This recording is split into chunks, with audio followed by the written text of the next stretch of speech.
ons saam bid. Kom ons bid saam en dan gaan ons begin.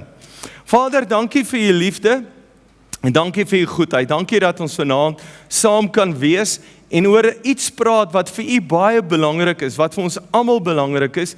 En ek wil bid, help ons dat ons harte sal oop wees, maar help my ook dat my hart sal reg wees en reg sal praat, dat ek met vrymoedigheid u woord kan spreek. Net daar waar jy sit terwyl jou oë toe is. Net 'n oomblik daar sit en sê, Here, ek maak my hart oop. Ek gaan nie veroordeel voel nie. Ek maak my hart oop dat u met my kan praat. Dankie Heilige Gees dat u tussen die sinne ekstra goed sal praat, met elkeen sal praat wat hulle moet raak. Dankie vir u liefde in u naam. Amen. Goed, baie dankie. Ek waardeer dit dat jy hier is. Daar's twee goeders môre aand, 'n seksioloog wat inzoom, wat met ons gaan praat. Sy's baie bekend. So ek wil graag hê jy moet môre aand hier wees. Daar is 'n nommer vir jou ge-WhatsApp. Daai nommer kan jy 'n anonieme vraag vra vir haar. Jy sit fokus deel, maak 'n spasie en dan vra jy die vraag. Dit kom nie na my toe nie, ek weet nie wat die vraag is nie. Sy gaan 'n uur met ons praat en dan gaan sy daai vraag antwoord. So stuur daar vir haar uit. En dan ook op die broadcast gaan ek in die volgende week of 3 vir jou 3 video's stuur, opvolg video's oor die huwelik wat ek dink briljant is. Die kinders kan deurgaan daarso na die sonnaskool toe, opvolg video's wat ek dink belangrik is wat jy saam kan kyk. En dan vanaand gaan ek 'n paar goeie sê, maar ek vra jou dat jy nie veroordeel sal voel nie. Kan jy jou hand opsteek? Sê vir een langs jou, moenie veroordeel voel nie. As jy deel daarvan, sê vir jou langs jou, kom tik jou vrou daar, so kom. Sê, moenie veroordeel voel nie. Is julle happy daarmee? Is dit reg daarmee? OK, kom in julle asseblief. Yes, dankie dat jy hier is. Ons waardeer dit. Het elkeen 'n papier gekry? So, papier gekry, almal 'n papier gekry? Yes, dankie daarvoor. So, kom ons begin. Ek wil begin en vir jou te sê, ek het net een vrou. Ek het net een storie. So, ek praat van uit my huwelik uit. Hier's die eerste foto wat ek en Kyla saam geneem. Sit my in die lig asseblief. Blackout. Blackout die lig asseblief. Sorry, daar's hy. Daar's toe in 93 voordat ek en sy getroud was. Ek het nog nie gedink ons gaan eers getroud wees nie. Toe ons in 93 toe sê my kollega, hoorie maar gaan julle nie trou nie. Sê ek, ja, dis 'n goeie idee, kom ons trou. Daar's ons troudag, die 2 April 94 is ons getroud. So ek is nou al 28 jaar getroud. So ou wat hoe langer jy getroud is, hoe meer weet jy van 'n huwelik. Daar is ek ons op honeymoon in Appington daarso. Kyk daar. Hier is die kinders klein. Dit was met Lindy se toewyding gewees, in die kerk gewees. Daar's en almal vra die snor wat ek gedra het. Ek het 'n snor gedra totdat ek 40 is, want ek so regte baby face gehad sodat ek net 'n bietjie ouer lyk. Toe ek die snor afskeer, toe begin Lindy te huil, toe sê sy pa moet net nie 'n oorbel in jou oor inskiet nie, asseblief nie. Want sy het my nie geken. Vandat sy klein is, het ek 'n snor gedra. Kyk daar my snor. En jy weet, die hond se naam is Jackson. Okay, en hier's in Rotterdam, waar ons in Rotterdam was. En daar span Amlin. En ek kan vir jou eintlik nog baie foto's wys hoe God met ons 'n pad geloop het en God goed in ons lewe gedoen het. So as jy na jou blaai kyk, wil ek met jou begin en praat vanaand oor dit wat ek met jong mense praat. Nou as ek met berading met jou al gedoen het, ek verwys nie na jou nie, ek kan nie alles onthou nie, ek dink nie jy's nou so dat ek goed met jou onthou nie. So aanvaar dit net, ek praat net hieroor. Eendag trou ek 'n ou en 'n ou sê vir my, hulle moet kom in die register invul en alles en hy's voor die tyd by my. Hy sê vir my, pastoor, ek is eintlik bang om te trou. Ek sê, hoekom? Jy gaan nou Saterdag trou.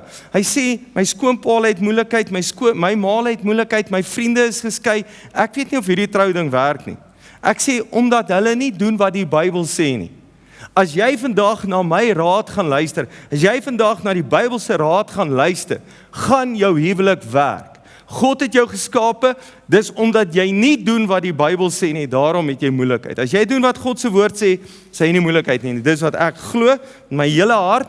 En die moeilikheid, jy luister na mense by die werk en jou pelle se raad, jy luister nie na God se raad nie. So vanaand is God se raad. So ons begin. Die eerste vraag, en nou antwoord jy vir jouself, wat dink jy is die belangrikste in die huwelik? Kom, iemand waag, sê vir my. Wat is die belangrikste in die huwelik? Buiten môre aand, maar wat is die belangrikste in die huwelik? Kommunikasie, sê iemand. OK. Nou kom, jy kan nou dink wat die belangrikste is. Weet wat dink ek is die belangrikste? Ek dink die belangrikste in 'n huwelik is vertroue. Nou sê iemand vir my, nee Johan, liefde is die belangrikste. En dan het hy skrif, want hy sê, hoop, geloof en hoop en liefde. Alles sal vergaan, maar daai drie sal bly en die liefde is die belangrikste. So liefde is die belangrikste in 'n huwelik. Dink 'n oomblik, hoekom is jy getroud? Jy's getroud juis omdat jy lief het. Maar my mening is, jy kan nie lief hê as jy nie iemand vertrou nie. Want onthou, wat is ware liefde? Ware liefde is, as ek al my klere uittrek en ek staan naak voor jou, jy sien wat jy sien en jy aanvaar dit. En met ander woorde, jy ken al my stories, weet alles van my en jy ken my. En jy sê, ek hou van wat ek sien. Onthou, mense wil nie meer getroud wees nie, want hulle aanvaar nie meer dit wat hulle sien nie. Hulle hou nie daarvan nie. Hulle aanvaar dit nie meer nie. Maar my mening is, die belangrikste ding in jou lewe, wat in jou huwelik moet wees, moet vertroue wees. Nou dink 'n oomblik daaraan. Vertrou jy jou vrou? Vertrou jy jou man? Vertrou jy om jou hart te gee? Vertrou jy dat hulle geld kan hê? Vertrou jy dat jy vakansie gaan? Vertrou jy dat jy op 'n werksfunksie kan gaan? Vertrou jy? Is jy vertroue? Nou as jy nie vertroue kan hê nie, kan jy nie liefde hê nie. As jy nie vertroue kan hê dat jy mooi met my gaan werk nie. Op my selfoon, 'n eenvoudige ding is Live 360. Live 360 kan my vrou enige plek kyk waar ek is. Enige plek. Nou sê ek vir ou, hoor hierso, sit Live 360 op jou foon. Asseblief moet net nie dit van my verwag nie. Ek wil nie 'n polisieman hê nie. So as jy vertroue het en jy sê, maar ek wil nie hê my vrou moet polisieman op my speel nie, jy klaar fout. Daar's klaar gesindheidprobleem. Maar as ek sit Live 360 op, want ek wil weet, my vrou moet na my kyk, en ek is so ou, ek love it dat my vrou sien waar ek is. Ek jag eendag op 'n plaas, sit daar in die land, nou ek en my vrou te reëling, 9:00 die aand as ek nie by die huis is nie, moet sy my begin soek. Sy mag my nie bel voor dit nie, want nou is ek besig om te bid, nou bel sy my of iets so, maar 9:00 moet sy my begin soek, veral toe ons in die stad was.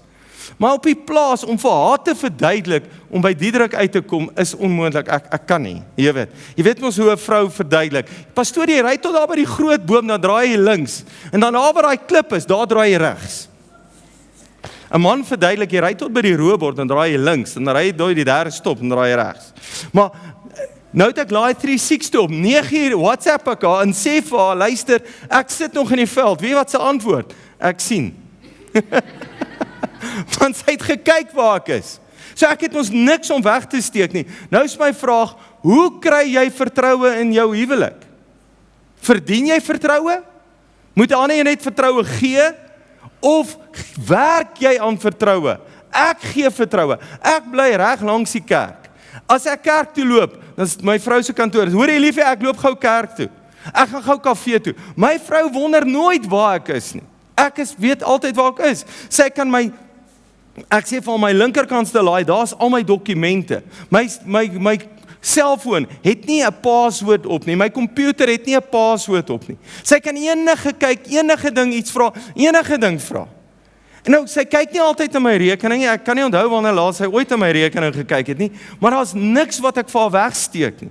So wat is die belangrikste? Die belangrikste, ons mekaar vertrou. Hoe kan jy in 'n huwelik wees as jy nie mekaar kan vertrou nie? As ek jou nie kan vertrou dat ek my hart kan oopmaak en met jou kan praat nie. So vertroue is belangrik. En jy moet pas op, jy kan sê, ag Johan, ons is nou al 28 jaar getroud, ons het nog net altyd vertroue. Vertroue gaan vir my partykeer so. Jy moet altyd daai vertroue op die regte plek hou, anders verloor jy daai vertroue. Dis nie net iets wat jy het en dan het jy dit altyd nie. Jy moet daaraan werk, dieselfde met liefde. Nou vra ek vir jong mense, hoe lank gaan jy getroud wees? Kom ek vra gou vir jou, hoe lank gaan jy getroud wees? Ek het vir hulle ook gevra, hoe lank gaan jy getroud wees? Nou weet wat hulle almal se antwoord? Vir altyd, pastoor. Dan sê ek, met ander woorde, hy kan jou slaan, hy kan jou verneek, hy kan jou kinders molesteer, hy kan by ander vrouens rondloop, hy kan 'n ander vrou trou en jy gaan altyd getroud wees. O nee, pastoor, dit gaan ons nie doen nie. So okay, sê, kom ons sit 'n paar reëls neer. So hoe lank gaan jy getroud wees? Vir hoe lank gaan jy getroud? Wat is jou doel? Nou my doel in die lewe is, ek wil 50 jaar getroud wees. As ek 50 jaar getroud wil wees, moet ek huweliksseminare bywoon, moet ek na goed luister. Nou interessant, ek het nog nooit 'n huweliksseminar bygewoon nie, maar ek het al na stapel goeters geluister oor die huwelik. En beradings gedoen, en gepraat oor huwelike, en goed gesien. Maar die belangrikste ding wat ek by huwelik geleer het, is by Bruce Wilkinson, die eendag in die kar gery en oor die radio geluister, en hy sê, jy moet 'n besluit maak om nooit te skei nie.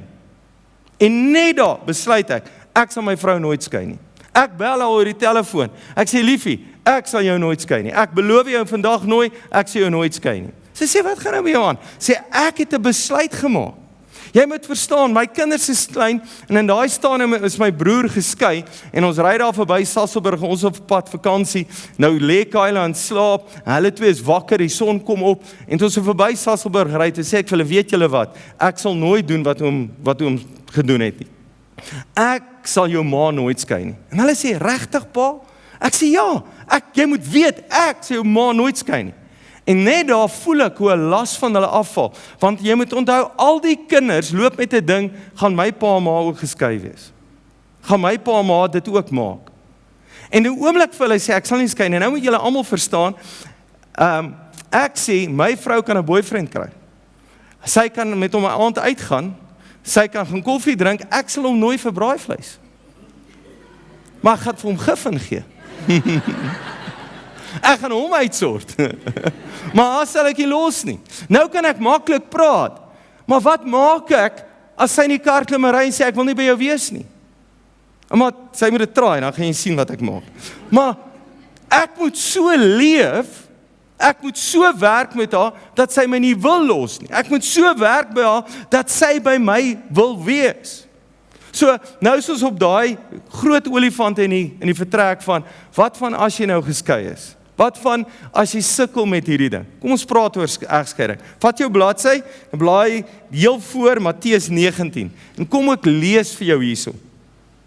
Toe kom die fariseërs na hom toe om hom te versoek, en sê vir hom, is dit 'n man geoorloof, en luister hoe vra hulle die strikvraag, om oor allerhande redes van sy vrou te skei, want hulle het die wet geken. En my pa het altyd gesê, hy kon al lankal geskei gewees het vir nonsens. En dis die waarheid, ons gaan nou nog iets sê oor skei.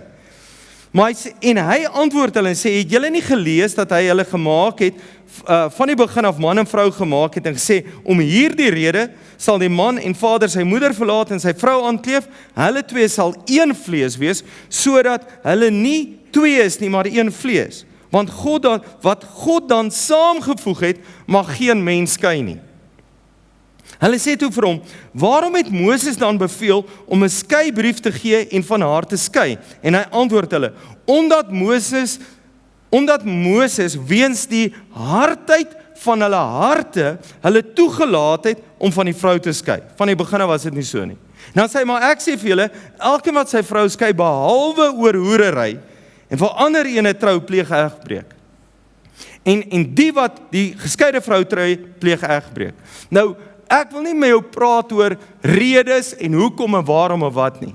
Ek sê vanaand vir jou, jy moet 'n besluit maak en sê, ek sal jou nie skei nie. En as jy geskei is, gaan God jou weer 'n kans gee. En hy gee baie van julle weer 'n kans. Dan sê hy, dis wat ek gaan doen. Nou is daar enige rede. Jesus sê, daar's net een rede en dit is gevolg van hoerery. En weet wat die waarheid is, sê maar jou vrou of jou man verneek jou, kan jy hulle vergewe en aangaan, en nog steeds getroud wees. Met ander woorde, dis nog steeds nie 'n rede om te skei nie. Nou weet ek, daar's mense wat dit dalk seker beter is om te skei. Ek aanvaar dit. En ek en Dr. Isaac Burger sê, hy sê die sonde was, hulle moes nooit getrou het nie. Jy weet, dan sou hulle nooit geskei het nie. So, ek wil nie daaroor praat nie, maar ek wil een ding vir jou uitwys. Jesus is die genade en die waarheid. Jesus, die genade, sal mens dink, die genade sal sê, ja, kyk, ons vergewe jou, jy kan maar skei. Die genade sê nee.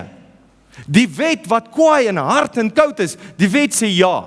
Die wet sê ja, kom ons kyk maar. En hy sê hoekom? As gevolg van hulle hardkoppigheid. Kan ek vir jou sê, as ek in berading kom, by mense sit met berading, nee. Dan sê ek vir hulle, as een of albei hardkoppig is, kan die verhouding nie werk nie.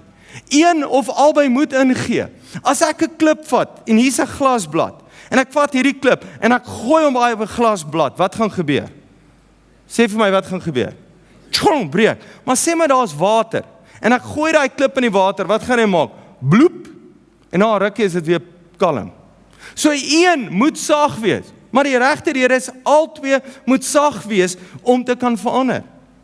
So, dis al wat ek wil sê oor egskeiding, maar kan ek hierdie ding nog sê, manne, die grootste behoefte wat 'n volwasse man het, weet julle wat is die grootste behoefte, wat 'n volwasse man het, is dat sy volwasse kinders hom sal respekteer.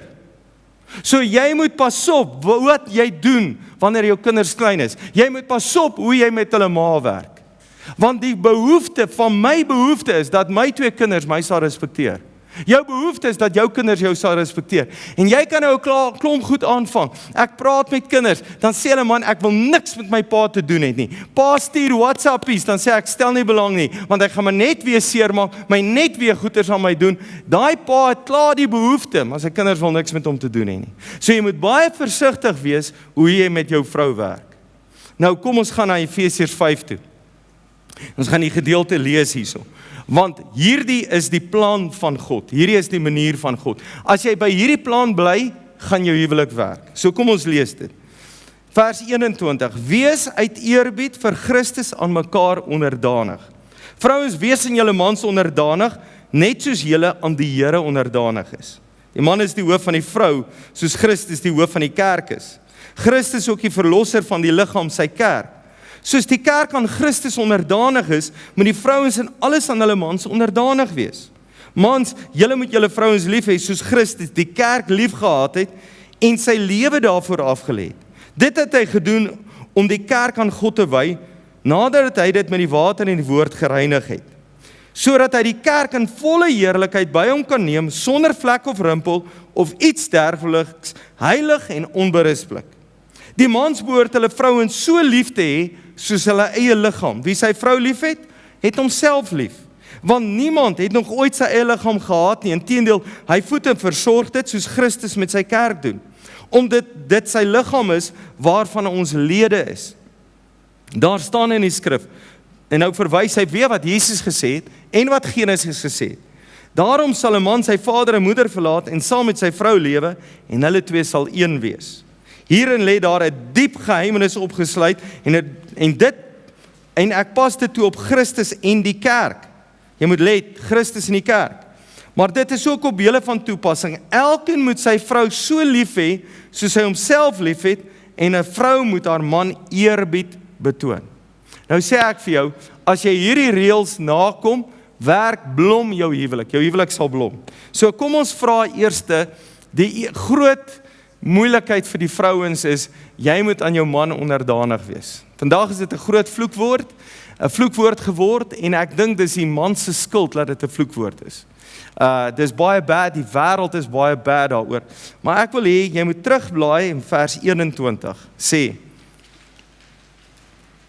wees uit eerbied vir Christus aan mekaar onderdanig. Wat beteken daai woord onderdanig? Daai woord onderdanig beteken, ek hef jou op. Daai woord onderdanig beteken, ek kom staan onder jou. Daai woord onderdanig beteken, jy is belangrik. Wat is jou behoeftes? Wat wil jy hê? Ek kom staan hier by jou, want jy is belangrik in my lewe. Dis wat onderdanig beteken. Onderdanig beteken, ek kom en ek word deel van 'n span. Dink aan 'n rugby span, hier's 15 spelers. Ek word deel van die span. Maar wat het 'n rugby span?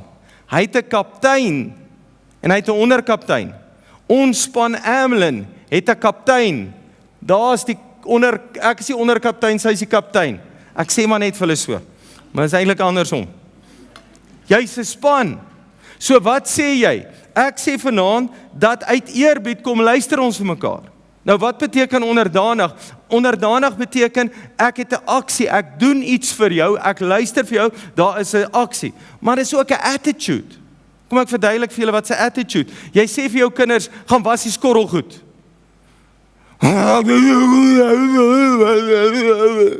Doen julle kinders dit ook? Ek vra net, myne het nie gedoen nie, want hulle nie skool goed gewas nie, maar amen. Maar met ander woorde, jy kan 'n ding doen en jy het 'n bad attitude. Maar aan die ander kant kan ek ook nou net wil baas wees. Ek sien deel van die span nie. So jy moet verstaan kom ons lees dit anderste. Uit eerbied vir Christus, wees saam spanwerk. Werk saam in die span. Nou dink 'n oomblik daaraan, toe jy getrou het iemand jou 'n gun teen die kop gehou en jou gedwing om te trou? Jy het gekies. Jy het gekies om deel van die span te wees. En dink 'n oomblik aan rugby. Hier speel ek rugby en ek traai goed speel en die skeieregter of die kaptein sien my en sê, "O, Jesus, ek like hierdie ene." So hulle moet deel van die span word. Is dit nie so nie?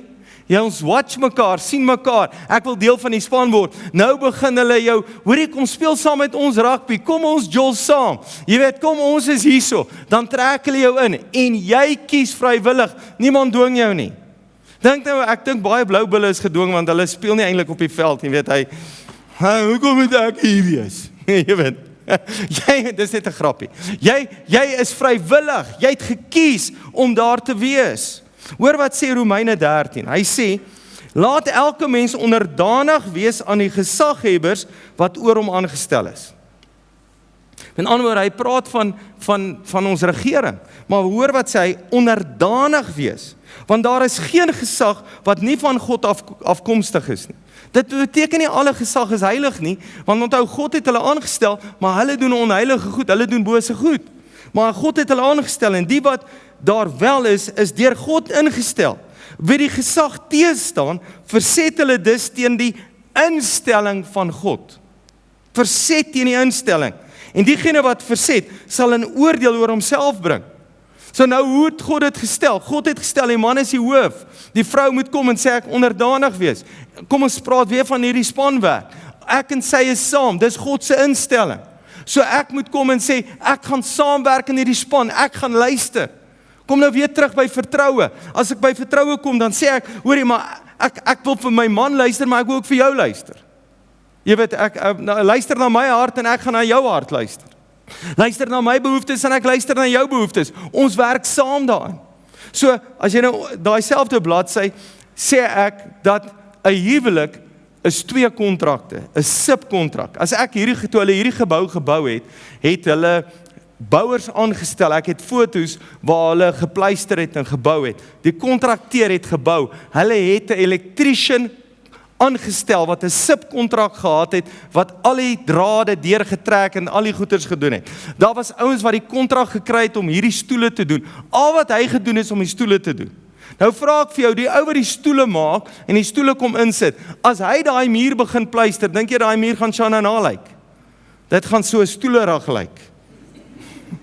Dis wat gaan gebeur. So jy moet vanaand besef, God se plan is, hier het hy 2 mense gemaak, wat dieselfde is. Jy weet daai een pastoor wat al sê, man en vrou is dieselfde, behalwe vir 'n klein verskilletjie. Dan sê hy, man en vrou is dieselfde, behalwe daai een verskilletjie. Nader dan sê 'n broer, hy sê, Here, pastoor, kom ons dank net die Here vir daai klein verskilletjie. Jy weet, maar ons is dieselfde. Nou sê hy, luister, hier is dieselfde, maar ons 2 verskillende kontrakte. Nou praat hy eers met die vrou. So kom ons praat eers met die vrou, want Paulus praat eers met die vrou. En kan ek net iets wys? Paulus was nooit getroud nie. Nou kan ek sê, Paulus, jy was nie getroud nie. Wat weet jy van die huwelik af? Maar onthou, die skrif is deur die Heilige Gees geïnspireer.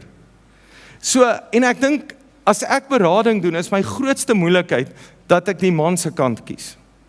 Want onthou, ek is nie 'n vrou nie. En kies ek die arme man, want die arme man. Maar partykeer kies ek die vrou se kant, en ek moet so nie kant kies nie. So Paulus kies nie kant nie, hy's geïnspireerd deur die Heilige Gees. Dan sê hy, vrouens, wees onderdanig aan jou man, soos die kerk aan Christus is. So aan die kerk aan Christus is. So ek weet wat God wil hê. Wat wil God hê? God wil hê dat jy jou man moet eer. God wil hê dat jy onder jou man moet kom instaan. Dis wat God wil hê. Johannes 2 vers 5, skryf daarby as jy 'n pen daar het. Johannes 2 vers 5, kom Maria by die bruilof. In te Kana is interessant, dis by 'n bruilof. dan sê sy vir Jesus, die wyn het opgeraak. Hy sê vir haar, "Ma, luister, wat het dit met my te doen? Los my uit." Sy draai na die diensknegt en sê, "Net dit wat hy vir julle sê, doen dit." Want Maria het iets geweet, as jy doen wat Jesus sê, gebeur wonderwerke. So vrouens, jy moet vanaand besluit en sê, luister, ek het gekies om in die span te wees, ek gaan vir die kaptein luister. Die kaptein sê, luister, nou gaan ons skram, luister, vang die bal, kaptein sê, moenie onkant gaan nie. Die kaptein laat jy in die reël speel, en wat lekker is, jy kan na die tyd kom sê, kaptein, jy het gesê ons moet vir die kantlyn skop, jy het gesê ons moet nie skop vir die pale nie, dis jy wat het gesê het, nie ek nie, so jy doen wat God sê. Nou, en nou kom ek vat 'n voorbeeld, hy sê, soos wat die kerk aan Christus onderdanig is. Wie is ek? Kom ons praat oor Johan Brits. Ek is die kerk, julle is die kerk, ek's die kerk. Ek staan die môre op en vra ek, Here, wat wil jy moet ek doen? Here, ek leef, wat wil jy moet ek doen? Here, wat moet ek vir u doen? Wat moet ek leef? Nou kry ek 'n gevoel in my hart. Kom ek verduidelik, die wat net beleef het, is, ek sit, Pastor Moses kom en preek, ons gaan sit in Spur, soos in Spur sit, toe sê hy vir my, kom ons hou 'n tentveld tog. Toe hy dit sê, toe sê Kayla, sy kan sien, God praat nou met my. In my hart sê ek, yes, ons moet dit doen. Wow, dink 'n oomblik, ek is kerk, ek is vrou, my man sê vir my, kom ons hou 'n tentveld tog. Hoor jy die vergelyking? Ek sê vir Pastor Moses, kom ons kry eers die grond, ons kry die prediker en alles. Hy sê, is reg, hy het 'n sitplek, 500 tent sitplek. 500 tent is meer as wat hierdie kerk kan sit. So dis wat in my kop is. Maar 500 tent is eintlik maar so groot, 500 tent is eintlik maar klein. So eendag, net so rukkie daarna gaan loop ek by eenheid, ek het klaar gereël, ek loop daar met die honde, ek gaan kyk, ek's opgewonde in my hart, en terwyl ek daar is, sê my man vir my, sit ek kry 1000 sitplek tent. Yes, ek sê, ek weet die Here het my gepraat. Toe ek's kerk, hy is my man. Ek loop huis toe, ek sê vir die Here, Here, maar jy gaan vir my 'n skrif moet gee, dat ek vir almal sê 1000 sitplek tent. Weet wat ek vaar ek? Die Here sê vir my, wat het ek vir jou gesê om te doen? Ek is kerk, hy is my man. Hoor julle? So ek sit, nou begin ek, Hanelie, kry 'n tent, ons soek 'n tent. R40,000 om 'n tent afgelewer te kry, geen stoele niks en net die leedop staan daar, R40,000. Yes, nou begin ek weet nie en ek traai. Ouens sê vir my, vat 2 500 sitplek, want ek kan die tente verniet kry, 500 sitplek langs mekaar, dan is dit mos 1000 en hulle kom met klomp stories. Maar my man het iets anders te gesê. So ek sit een Dinsdagoggend in die tesourier, na die disipelskap en ons praat, en ek sê vir hom, yes, ek weet dis wat die Here vir my sê, maar dit kos R40,000, en hy sê vir Johan, ons het ons die geld, kom ons gebruik dit wat in die rekening is, vir dit. En in die oomblik toe hy sê ek, yes, ek gaan dit doen, yes, kom ons doen dit, ons betaal dit, ons sal 'n plan maak, nou dink ek aan 'n paar van julle wat ek gaan corner, jy weet, vir die R40,000, yes, ek het 'n plan. Maar ek het 'n afspraak, die volgende oomblik bel Ursula my en sê, jy beter vandag hierdie ou bel. Intussen het my man iemand aan die kerk toe gestuur, wat in die kerk kom, by Ursula kom, Ursula sê, yes, ons gaan 'n nuwe tent, hy sê, ek ken 'n ou wat 'n tent, 1000 sitplek tent het. Ek bel vir Watson sê vir my, die tent is verniet, tent afgelewer, maar ons moet hom kan gaan haal, sal baie beter wees, maar afgelewer, met 'n grondseil, met 'n verhoog, met ligte, met klankstel, verniet. Ek sê vir hom, moet ek 'n deposit betaal? Hy sê nie, is verniet. Hoor nou net hierso. My man sê vir my, kry 'n tent. Nou draai ek 'n tent kry. Maar die oomblik toe ek sê, yes, ja my man, ek sal die tent doen. Toe sê my man, ag ek gee vir jou sommer die tent. Ek betaal dit. Hoor jy dame, hoor jy vrou? Die oomblik as jy onderdanig is, dan kan ek sê, die Here het gesê, dis wat die Here gaan doen, die Here gaan dit maak. So dis die gesindheid wat in my luister. Nou is die vraag, alles aan julle man. Moet jy aan alles in jou man onderdanig wees? Sê my, hy sê, kom ons begin 'n hoerhuis. En jy gaan die hoofdame wees. Ja, dis 'n goeie plan my man, kom ons begin met dit. Nee, dis mos evil. Dis nie wat God sê nie.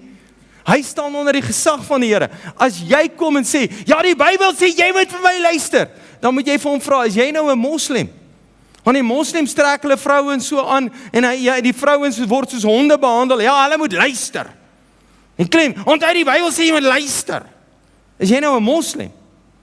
Dis nie wat God se gesindheid is nie. soos die kerk. En nou is my vraag, hoekom is jy nie onderdanig nie? Nou sê 'n vrou vir my een keer, ja maar, as hy redelik is, dan sal ek luister. As hy redelik is, as ek hou van wat hy sê, moet ek nou vir die Here kom en sê, goed Here, die gemeente gaan doen wat ek van hou, of moet ek doen wat die Here sê? Kan ek vir jou sê, daar is goed wat die gemeente doen, wat ek nie altyd van hou nie. Weet, kom ek vertel gou hierdie storie. Ek vertel nou die dag vir hulle, ek loop hier af op 'n ouma Saul, en hierdie gang is donker, die toilet is donker. En in die gang, toe ek die lig aansit, toe het iemand teen die muur gaan staan en piepie daar teen die muur. Kan ek vir jou sê, het jy al 'n pastoor kwaad gesien, as ek hom gekruis, ek sal hom doodgeslaan het. En luister, dit is Sondag aand, wit kinders, ouma Saul, dit is nie verkeerd, jy moet nie verkeerd dink nie. Ek so kwaad, en weet die Here sê vir my, wie se kerk is dit? Ek sê, Here, is jou kerk. Ek sê nou, hy sê, wat het met daai kinders al gebeur in 'n donker toilet? Hy is bang om in daai toilet in te gaan. Hy staan net teen die kant. Sê ek, sorry Here, vergewe my sonde. Dis sy kerk, dis sy goed. Hoekom is jy nie onderdanig, want jy het hierdie gesindheid. Wat nee. Waar jy die attitude met hê, goed, ek gaan jou luister, soos die kerk onderdanig is. En dan kan jy sê, goed Here, ek doen wat U sê.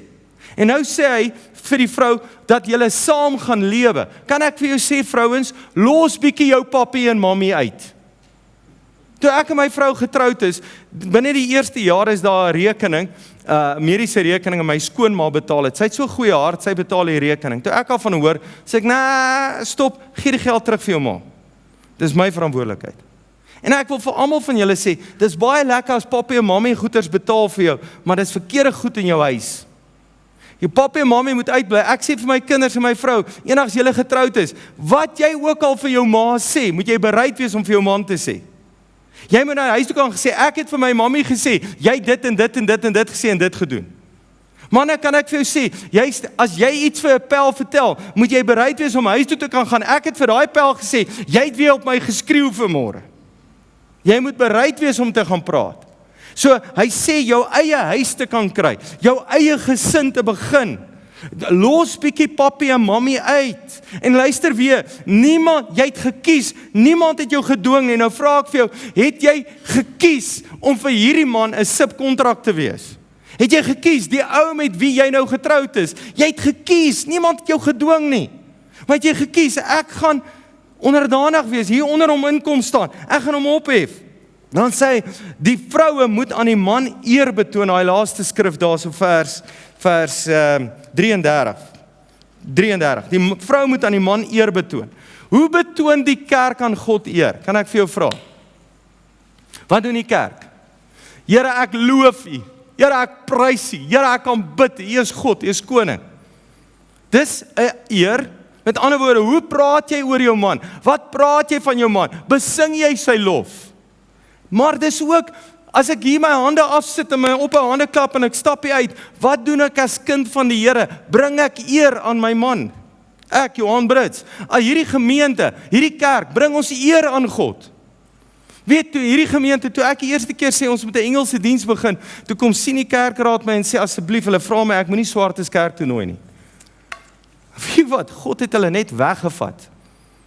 En as jy sien die moeilikheid wat hulle vandag het, want as jy besluit wie in God se kerk mag kom en nie in sy kerk mag kom nie, loop jy 'n dun ys. Omdat jy in moeilikheid met 'n baie sterk ou wat vir jou hart gaan slaan. In alle respek. Maar en hoor wat ek vir jou vanaand sê. So met ander woorde, dis so ek eer betoon. Hoe bring jy eer aan jou man? Om te sê ek het gedoen wat my man sê. En vrouens, kan ek vir jou sê, dis die lekkerste cover story wat daar is. Kom ek vertel jou hierdie storie. Lindy wil saam met 'n pel gaan see toe. Nou my vrou het dit nog nooit gedoen nie, ons het dit nog nooit gedoen nie. Nou sê sy vir my, kan sy saam met hierdie pel see toe gaan? Sê ek, ja, nee, ek dink is alright. My vrou sê nee, ek wil nie sy moet gaan nie. Jy moet nou mooi dink. Nou kom die tyd nader, dan sê hulle vir my, luister, jy moet nou besluit of sy moet gaan. Ek sê, ag, ek dink sy kan maar gaan, niks sal alright wees. Hulle sê, nee, stop so bietjie. Jy moet nie vir my sê, jy dink niks gaan gebeur nie, jy moet weet daar gaan niks gebeur nie. Sê ek, okay, wow, kom ek gaan eers bietjie, gee my nog so 2 dae. Nou gaan bid ek my gevoel, toets my gevoel, ek sê, nee, sy kan gaan. Ek sit my stempel en ek sê vir haar, jy kan my 12 die nag bel, ek klim in die kar en ek ry af Margate toe, ek gaan haal jou. Met ander woorde, wat is dit? Ek's gecover. As enige iets gebeur, wat gaan Kayla vir my sê? Jy het gesê. En ek cover, ek is dadelik in. Ek sê vir Amy en Melise, as hulle doen wat ek sê, dan staan ek in, ek is pa, ek staan in. Maar sê maar die ding het omgedraai, ek sê, jong, sis, jy moet nie gaan nie, ek hou nie, hier is iets nie lekker nie. Nee man, die kinders kan gaan. Nou gebeur iets. Ek gaan in die kar klim en soontoe ry, maar ek beloof vir jou, ek gaan met Kayla baklei van hier tot daar aan die kant. En weer terug. Stem julle saam, manne?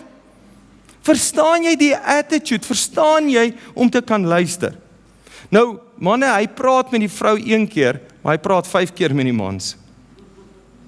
So is julle reg? Kom ons begin met die manne. Hy sê, die hoof, jy is die hoof soos Christus die hoof van die kerk is. Dis God se instelling. Jy's die hoof. Jy's nie die baas nie. Jy's nie die hoofman nie. Jy maak nie soos jy wil nie. Jy's nie, ek is nou Lord Kitchener nie. Ek is hoof van die huis. Met ander woorde, ek het verantwoordelikheid. En luister, ek wil niemand veroordeel nie. Maar ek dink jy gaan eendag voor die Here staan en die Here gaan vir jou vra, waar is jou man? Waar is jou vrou en waar is jou kinders? Gaan vra, hoekom het jy met die gedoen nie? Hoekom jy gedoen nie? En man, jy moet onder die gesag van die Here staan. Weet jy, hoekom luister jou vrou nie na jou nie? Want jy luister nie na God nie. As my vrou hoor, ek het gaan hoor wat die Here sê, en ek sê, ek glo dis wat God sê, dan luister sy. Dan is dit maklik. En ek wil nie die woord luister gebruik nie, ek wil sê, dan werk sy saam. Dan is verantwoordelikheid. Nou vra ek vir jou, jy's deel van die span, en man, God het jou kaptein gemaak. Nou het die afrigter, die CEO het jou kaptein gemaak. Nou is jy die kaptein, jy's nie die baas nie. So die kaptein, skop die kaptein alle die balle. Gooi die kaptein die lyn staan. Wat doen die kaptein? Doen hy alles? Nou vra ek vir jou, wil jy die verantwoordelikheid vir alles hê? Wil jy nie 'n bietjie sê, my vrou, ek luister vir jou, wat is jou idees? Wat dink jy? Wat moet ons doen? Okay, goed, ons gaan nou doen wat jy sê. Kom ons luister bietjie vir jou. Kom ek doen wat jy sê. Want ek is mos hoof. En luister, wat is my werk as manager? Kom ek vat net my werk as manager. My nommer 1 werk is, dat my personeel gelukkig moet wees. Ja, ek wil vir hulle, moenie worry nie, ek wil vir hulle. Maar hulle moet gelukkig wees. Ben is nou by die seniors, hy gaan vir 2 jaar die seniors doen. Vra vir hom, wat sê ek vir hom en Elsie? Ek sê, luister, ek gaan nie die seniors doen nie, maar wat julle ook al nodig het, praat met my, ek help julle. Is dit so? Ek sê, hier's 'n budget, ons het 'n budget klaar. Hier's 'n budget. Hy sê, "Jesus, dankie pastoor." Ek sê, "En wat jy ook al nodig het, ek is daar, ek help jou." So met ander woorde, hy gaan aan, hy gaan dit doen, maar ek staan pa. Dis hoof om hoof te kan wees. En dan sê hy, "Jy's die verlosser." Wie wat is vir my vreeslik toe ek hierdie ding voorberei, om te dink jy word vergelyk met God. Om te dink jy word vergelyk met Christus. Nou vra ek vir jou, het Christus gevloek soos jy vloek? Het hy geskel soos jy skel? Het hy sleg gesê soos jy sleg sê? Het hy geslaan soos jy slaan? Is dit hoe Christus lyk? Nou, jy's Christus. Johannes 3 vers 17 sê, hy het sy seun na die wêreld toe gestuur, nie om die wêreld te veroordeel nie, maar om die wêreld te red. So met ander woorde, jy's jou vrou se verlosser. Jy moet haar red, jy moet haar optel. So jy kan by die huis kom en sê, het jy nou alweer die rys gebrand? Hoekom brand jy? Die vrouens van vandag kan ons nie kook nie. Nou brand hulle al die rys. Kan jy nie daar instap en sê, "Hey my vrou, kom ek koop vir jou, ek sien daar by Pick n Pay so 'n nuwe smart rysmasjien dingetjie wat rys maak. Kom ek koop vir jou so 'n dingetjie." Nou kan jy vrou sê, "Sê jy ek kan nie rys maak nie." Dis wat jy nou sê. Of sê net, "Hier is jou verlosser met 'n baie slim plan. Nee, jy gaan nie weer rys maak nie." Hoor jy net die attitude? Ons is spanwerkers. Wie wat is vir my irriterend van die cricketspan en van die rugby span? En kyk jy cricket, dan vang hy die bal mis. Dan hardloop almal en sê, "Ag, toe maar chomme, ons gaan nou net die bal misvang ook. Moenie worry." Dan klap hulle mekaar so, "Man, ek wil hom onderste bo klap." Sê ek die kaptein is. Want as ek die kaptein is, hy skop hy bal, maar as skop ek vir hom. Maar hardloop en sê, "Moenie worry, is alright." Maar is hulle nie eintlik reg nie? Dan moet ons nie na mekaar toe hardloop en sê, "Ag, dis alright. Dis nie so erg nie. Môre brand ek die rys, moenie worry nie. Dis alright. Kom ek sal die pot was." Hoor julle net die attitude? verlosser wat daar is. En nou sê hy, jy moet jou vrou lief hê soos Christus die kerk lief gehad het en sy lewe afgelê het. Ons gaan Sondag preek, weet wat is liefde? Dan sê 1 Korintiërs 13, liefde is patient and kindness. Nou sê gou vir my, wat is patience in Afrikaans? Geduldig, nee? Maar wat is kindness in Afrikaans? Vriendelik. Sagmoedig. Wat is sagmoedig? Nee, kindness, daar is nie 'n lekker woord nie. Die vertaling sê goedheid. Is jy goed vir jou vrou? Weet wat sê my vrou aan die dag? Want ek kan net uit een huwelikheid praat. Sy sê vir my, sy weet ek het vir haar meer lief as wat ek die kinders lief het. En kyk, ek my kinders lief, ek sal my lewe vir hulle gee. Maar sy sê, ek weet, ek het haar liewer as die kinders. Ek sê, hoe weet jy dit? Sy sê nee, jy het meer genade met my. Hoeveel genade het jy vir jou vrou? Ek vra, hoeveel goed het jy vir jou vrou? En dan sê die Bybel, kom ek lees net vir jou, gaan terug na daai bladsy hierso, dan sê hy vers 26, en dit het hy gedoen om die kerk aan God te wy, nadat hy dit met die water en die woord gereinig het. Die water en die woord gereinig het. Jou huwelik is dit wat jy praat. Hoor wat sê Spreuke 18 vers 21. Hy sê die tong het mag oor dood en lewe. Die tong het mag oor dood en lewe. Jy moet pas op, jy praat eerder dood voordat jy lewe praat. En die wat lief is om te praat, sal die gevolg dra. Wie 'n vrou kry, vind geluk en geniet die goedheid van die Here. Hoekom dink jy sit die Here daai twee skrifte bymekaar? Hoe jou huwelik vandag lyk, is dit wat jy gepraat het, ou broer. Wat praat jy oor jou vrou? Wat sê jy oor jou vrou? Wat praat jy? Kan ek vir jou sê, mense wat skei, don't take offense, maar almal begin praat, kom ons skei. Ergens het hy dit gepraat. En luister, dis die een ding, daar op bladsy 1 het ek vergeet, die een ding wat jy nie oor praat nie. Jy kan oor alles praat, maar jy praat nie oor skei nie, want as jy eers daaroor begin praat, dan begin daai ding in jou kop werk. Dis 'n saadjie wat jy plant, dis nie daar nie, jy praat dit nie. Luister, maar wat praat jy oor jou huwelik? Wie wat sê ek vir my vrou? Ek sê, kyk, luister, ek het 'n baie goeie vrou. Ouma het 'n vrou wat geduldig is, wat my lief is, wat my nons is, wat my help, wat slim is, wat enigiets vir my sal doen. Ek het regtig 'n goeie vrou. Nou sê sy altyd, sê jy dit omdat jy dit wil hê of dit die waarheid is? Ek sê nee, dis die waarheid. Ek het 'n goeie vrou. Die ander ou sê die ander dag vir my, hy gaan nie ook eendag 'n vrou sê ek het. Sê ek, ja, jy moet net met haar mooi werk. Wat sê jy oor jou vrou? Sê jy, ag nee, jy weet die vrouens van vandag. Ja, nee. Hulle hierdie vrouens van vandag. Jy weet ons hierdie vrouens wat net so moeilik is. Dan praat jy dood oor jou huwelik. Wat praat jy oor jou huwelik?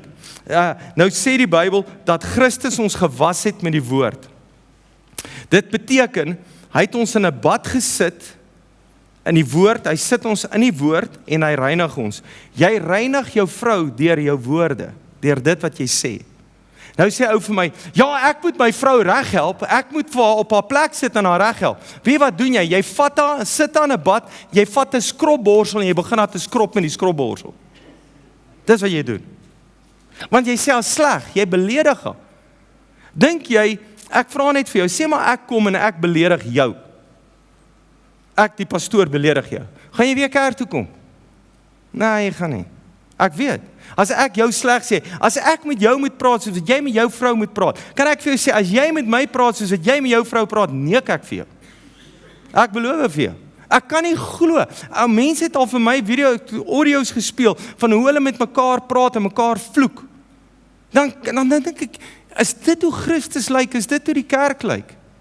En dan luister, ek wil niemand veroordeel nie, maar dalk moet ek so 'n bietjie op jou toon trap vanaand. Dan sê hy, mans, julle behoort julle vrouens lief te hê soos julle eie liggaam. Nou sit en dink ek daaroor. Jou eie liggaam.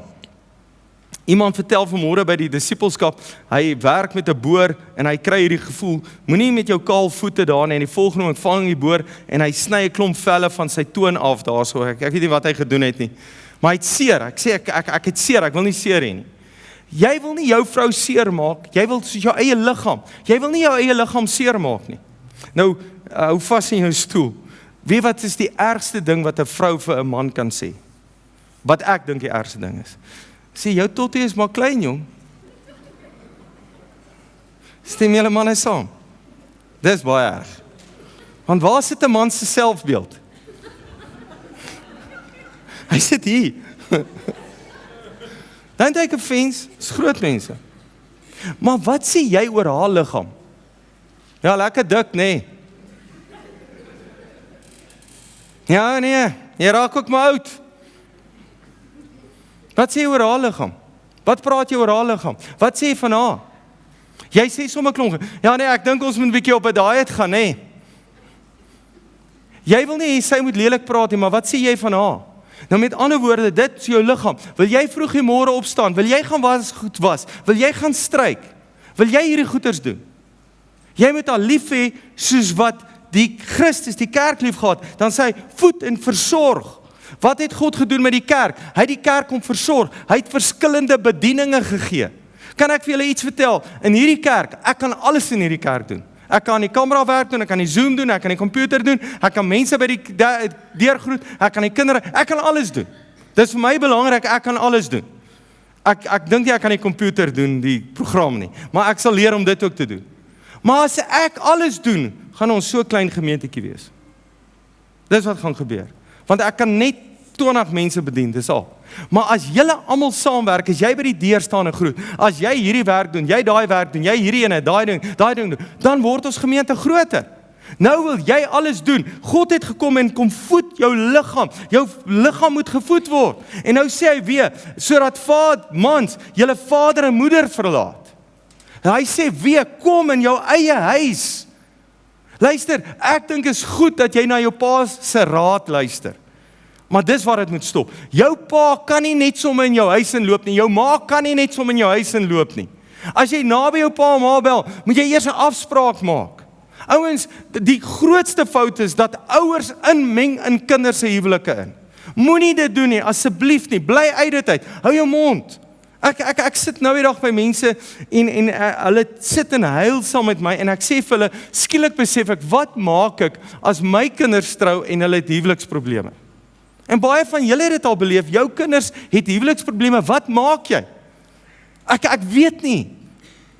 Ek dink sla die skoonseun of so ietsie, maar ek weet nie. Dit is moeilik. Hoe maak jy nou?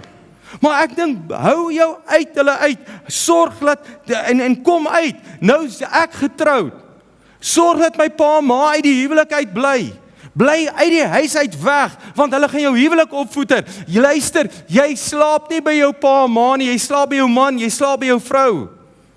Los hulle bietjie uit, begin jou eie huis, en pa en ma, skop hulle, laat hulle groot word.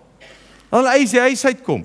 Nou kan ek net op hierdie plek iets sê oor skoonfamilie. My pa het altyd vir my gesê, onthou, ek gaan jou vrou se kant vat, toe ons getroud is. Nou sê ek, pa, wat wil jy? Hy het my nie geantwoord. En eendag kom ek by my pa en sê, ja, my vrou sê ek nie, jy's verkeerd, jou vrou is reg. Ek sê, pa, maar ek nog nie, man, jou vrou is reg. Maar nee, jou vrou is reg. Die skoonfamilie werk so. Ek beskerm my vrou van my familie. My familie het niks te sê oor my vrou nie. Maar sy beskerm my van haar familie. Haar pa en haar ma en almal het niks te sê van my nie. En dit moet by jou ook so wees. Jy moet jou vrou beskerm van jou familie. En jou vrou moet jou beskerm van haar familie af. Anders gaan jou huwelik nie werk nie. Dis God se manier. Nou sê jy vir my, ons sukkel met die huwelik. Maar jy doen nie God se manier nie. Jy doen nie wat God sê nie. As 'n ander punt, volgende ene, moenie kwaad gaan slaap nie. Moenie kwaad gaan slaap nie. Wie van julle het al kwaad gaan slaap? Nou dink jy staan met meer liefde op? Nee, jy slaap met kwaad en meer bitter en nou gaan ek vir haar woel, jy staan met planne op. Dis wat jy slaap kwaad. Hoor wat sê Efesiërs 4. As jy kwaad word, moenie sondig nie. So moenie vloek nie, moenie slaan nie, moenie sleg sê nie, moenie lelike goed doen nie. Moenie 'n dag kwaad afsluit nie. Moenie die duiwel vatkans gee nie. Nou luister ek vandag, een van die video's wat ek vir jou gaan stuur is, sê die ou ook, gaan slaap in vrede, en toe sê die ou vir my, hoe kry ek dit reg? Toe sê hy, bid net saam. Sê maar, jy en jou vrou fight, en nou sê ek vir die vrouens, al wat jy doen is, voordat jy gaan slaap, bid jy saam. En ouens, jy moet eerder wakker bly, en die fight uitsort, jy moet 'n slapelose nag hê, dan gaan jy 'n vredevolle dag hê. Maar die raad is, voordat jy gaan slaap en jy het 'n fight, dan bid jy saam. En vrouens, dan bid jy so, ag Here, breek sy rib, want hy het my vandag sleg gesê, en Here, ek is ongelukkig vir wat hy gedoen het, en ek vra dat U hom sal uitsort asseblief. Nou is jou man aan die ander kant sê, liefie, wat bid jy nou? Dit klink vir my, hier's 'n paar goedjies wat ons moet uitsort. Dink net daar oomblik, as jy nie vrede het nie, kan jy nie saam bid nie. Stem jy saam? So jy moet net saam bid. So as hy wil omdraai en slaap, dan gaan jy op jou knieë en sê, Here, asseblief werk met hom, want hy het dit en dit vandag gedoen en ek is ongelukkig hieroor. Maar dan sê hy baie vinnig, nee, wag, laat ons hier aangaan. Bid bietjie saam. Bid saam, op jou knieë daar langs die bed. Luister, die plek, die huwelik is die plek waar ons kompromie aangaan. Ons leer in die wêreld, ons moenie kompromie aangaan nie, maar nie die huwelik nie. Die huwelik is die plek waar ons kompromie aangaan. En nou wil ek vir jou verduidelik, hoe sorteer jy 'n probleem uit? Daar's 3 goeters, almal maak gou so. Almal, is julle nog by my? 3 goed, om 'n probleem uit te sorteer. Nommer 1, sê maar hier's die probleem. So die eerste ding wat jy moet doen is, jy moet die probleem identifiseer. Die probleem is, jy kom laat by die huis. Ek het al kos gemaak, jy kom laat by die huis, ek weet nie waar jy is nie, dis die probleem. So sonder om te beklei, sonder om te skel, sonder om sleg te sê, dis die probleem. Dan sê ons, elkeen kry 'n idee. Die idee is, dis die probleem, ek sê, gooi die ding weg. Sy sê, verkoop hom. Sê, okay, kom ons gaan nou kompromie aan, ons maak 'n lae prys, laat ons hom amper verniet weggee. Jy weet, ons verkoop hom vir R10, dat hy net weggaan. So ons albei gaan 'n kompromie aan, maar dis die probleem, en ons gaan 'n kompromie aan. So as jy 'n probleem het, hy's altyd laat. Okay, kom ons, dis die probleem, wat is die probleem? Hy sê, man, die baas is moeilik, man, ek die bak het gebreek. Kyk, goed, my idees, kom ons sit Live 360 op jou selfoon, dat ek kan sien waar jy is, kom jy bel my, jy WhatsApp my, kom ons kom met 'n paar idees. Dan gaan jy 'n kompromie aan, sê, liefie, as ek ry, dan WhatsApp ek jou. As ek 6 nie by die huis is nie, dan soek jy my. So met ander woorde, ons gaan kompromie aan. Ek gaan 'n kompromie aan. Sê maar, ek weet nie wat se ander probleme, ek en my vrou het nie probleme, so ek kan nie nou dink aan 'n probleem nie, maar, sê maar jy brand die rys. Kom ons dink aan ons albei deur probleem is die rys, jy brand die rys, elke keer ek hou nie van rys brand nie, so kom ons dink aan idees, jy sal, ons gaan nie meer rys eet nie, ja, die idees, jy maak rys, ander een is, ons maak verskillende idees, dan gaan ons 'n kompromie aan, Dinsdae aande eet ons rys, okay, res van die aande eet ons nie rys nie. Verstaan jy gaan 'n kompromie aan, dis jou oplos. En wat baie belangrik is, hou vergadering, almal sê vergadering. Wie wat is die grootste fout? Ons praat nie met mekaar nie. Ons sê kommunikasie is belangrik, maar ons praat nie met mekaar nie. Waar moet jy gaan praat?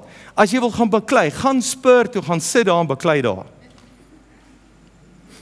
Wie wat gebeur met ons, ek moet dit vertel nou. Ons is in Madrid, en in daai lughawe het my vrou so kwaad geword, sy het my in die vuis geslaan. Yes, ek kyk vir die borde, en sy sê, ek luister nie vir haar nie, sy draai hom, sy slat my in die vuis. Jy weet, ek is so kwaad, ek sê, ek gaan vir jou nou, slat my nou weer. Jy weet. En, nou is ons dikbek vir mekaar, ons is daar deur die douane.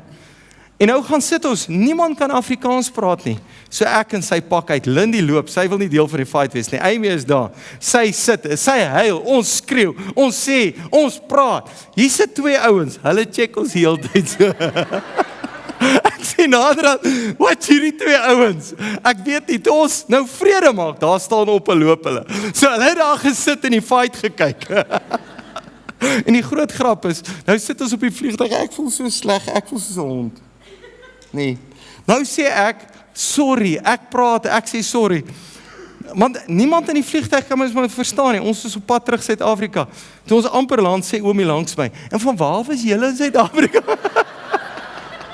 Dis sê ek, Johan, dis klomp Suid-Afrikaners hierdie. Maar luister, kan ek vir jou sê, God het dit net so bewerk, want daar's goed wat ek en my kinders moes uitsort. Daar's goed wat ons moes oor praat. Jy kan nie wag tot ons op 'n fight kom. Sê maar, jou asem stink, dis jou asem. Ja, jou ma, jou pa, dis hoe julle almal is nie. O ja, en 3 jaar terug toe jy dit en dit ook gedoen. Nee. As jy 'n vergadering wil hou, vat 'n lysie. Gaan nou 'n vergadering. Sê vir jou vrou, kan ons Vrydagmiddag 2 uur, ek en jy 'n afspraak hê. Ek wil 'n paar goed uitsort. En sy sê, wat? Kom ons sort dit nou uit. Sê, nee. Vrydagmiddag 2 uur in die Spur. Dan vat jy 'n lysie, sê nommer 1, jou asem stink. En ek het 'n oplossing, ek gaan vir jou permanente gee. Nommer 2 is, jy eet te veel, ek gaan vir jou op 'n diet sit. Nommer 3, en onthou, want as jy 'n probleem gee, moet jy 'n oplossing gee. En as jy gaan vinnig agterkom, sy het ook 'n lysie. En hy het ook 'n lysie. Maar as jy nou soos beskaafde mense gaan sit en praat, kan ek vir jou vra, hoe dink julle praat my man met my? Ek vra jou, dink jy hy slaan my? Dink jy hy straf my? Of sê hy saggies, Johan, ek dink jy was nou te kwaai. Johan, ek dink, hy praat mooi met my. En inteendeel, hy beklei nooit met my nie. Hy word nooit kwaad vir my nie. Dis hoe my man met my praat. Nou, kan ek het al op jou blaai gesit, die fish tank beginsel. Wat is die fish tank beginsel? Jou huwelik is soos 'n fish tank. Is dit al op jou blaai, né? 'n fish tank. Wie het 'n fish tank by die huis? Daai fish tank, nee, is 'n simpel ding. Maar ja, nee. Wie wil 'n fish tank hê? Ek het eenetjie daar by die huis. Daai fish tank, weet julle wat? Jy moet hom optop met water. Hy moet 'n filter in hê.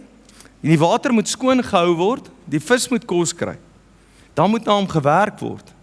Jy kan nie sê, ag, dis my huwelik en daar kan ons aan nie. Daai fish tank se water moet reghou. Daar's baie van julle water wat al vrot is. Jy moet nuwe water inkry. Jy moet weer kom en sê, hey, kom ons sit, ons hou vergadering. Dalk is dit nodig om my in te roep en sê, pastoor, kry my by Spur, ons gaan vergadering hou. Dan sal ek, okay, jy praat, hou jou bek, nou praat jy, bly stil. Okay, nou is jou beurt, so ietsie. Jy weet, wat ek net skeieregter speel. Ek sal nie kant kies nie. Maar jy hoor net.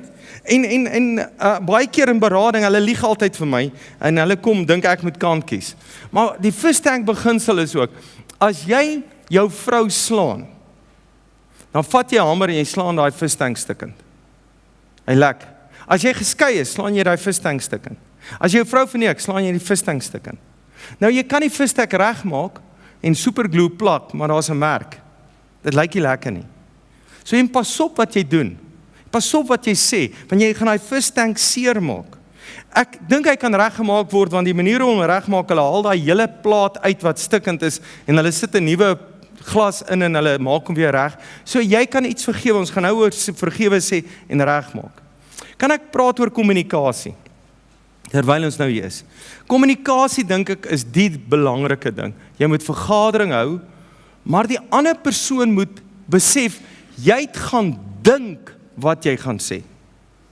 Kom ek vat hierdie voorbeeld. My vrou het 'n rok gehad na in Elspark, so groen rok. Sy sê sy het 'n swart rok, maar ons 'n groen rok. Nou hou ek nie van die rok nie. Nou weet ek nie hoe om vir haar te sê, ek like nie die rok nie. Nou sê ek vir haar, liefie, nooi, ek wil iets van my hart op kry. Sy sê nie, okay, wat is dit?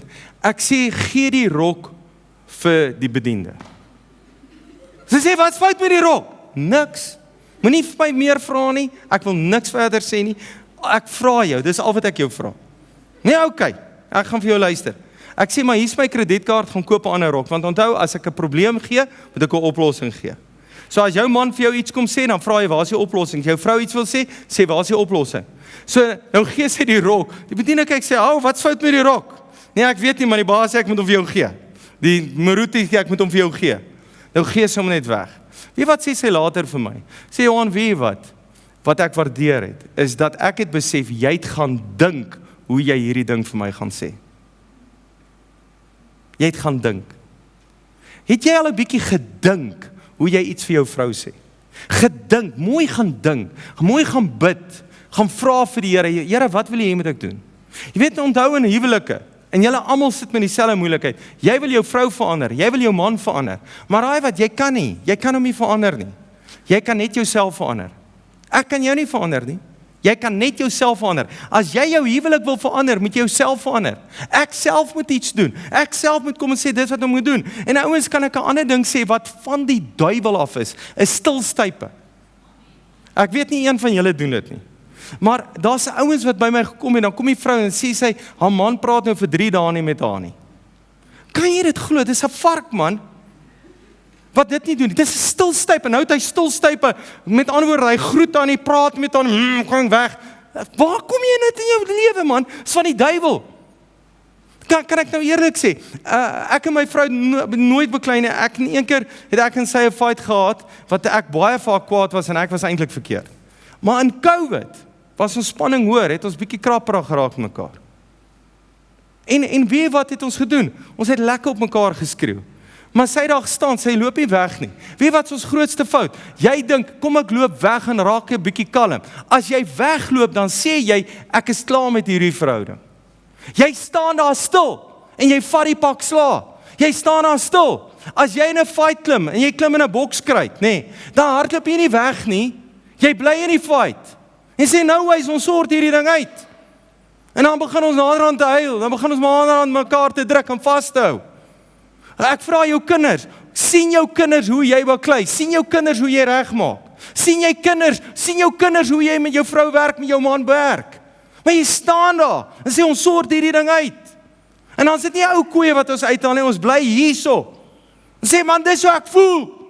En skreeu maar ek sê, nie sleg nie, en dan moet jy pas op, ek moet nie iets sê wat ek agterna weer sorry moet gaan sê nie. So ek praat reg, ek dink wat ek in die fight is. Want onthou, dis jou huwelik, dis my pel daai, dis my maat, dis my nooi, dis wat ek oor praat. Hoor wat sê, ek gaan vir jou 'n video stuur, The Bite of Satan, van, ek dink is John Bevere, wat van offense praat.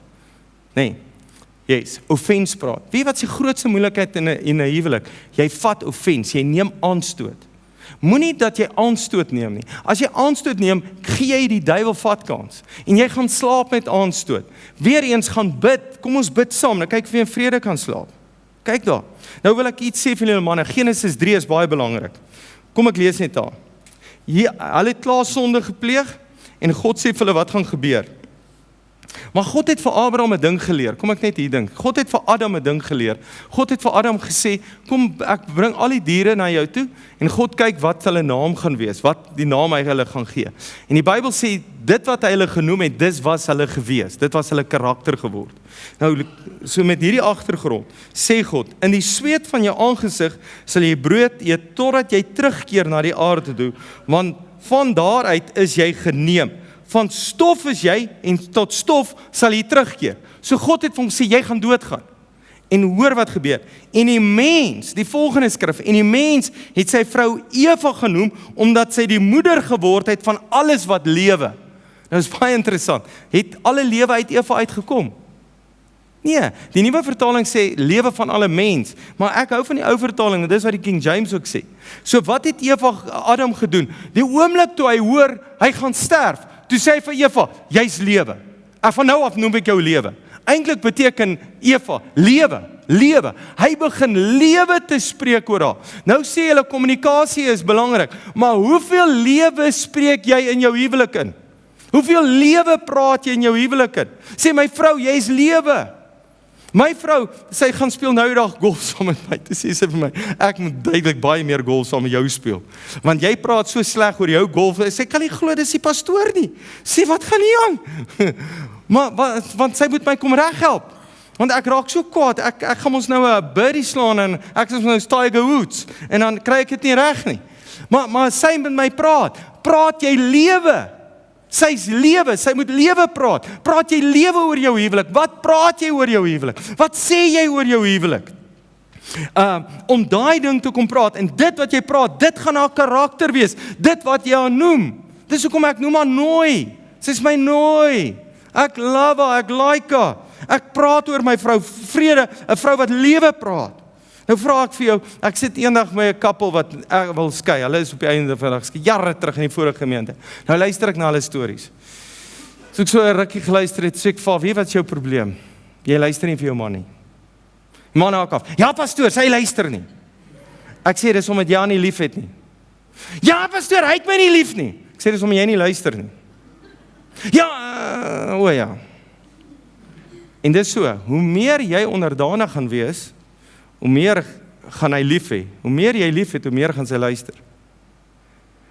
Ek dink, ek en my vrou ry eendag, nou preek ek hierdie goed vir die mense, nou ry ons na 'n troue toe, nou vra ek vir my vrou, beleef jy my liefde?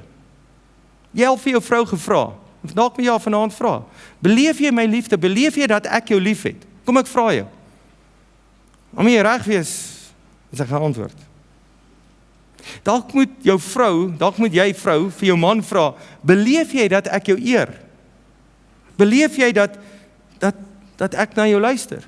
Dat ek deel van die spanwerk is? Ek wil nie die woord luister gebruik nie, klim soos 'n moslim, maar ek bedoel soos, ek is deel van die span. Ek eer jou, jy's kaptein, yes. Beleef jy dit? Ek dink dis vrae wat ons mekaar moet vra.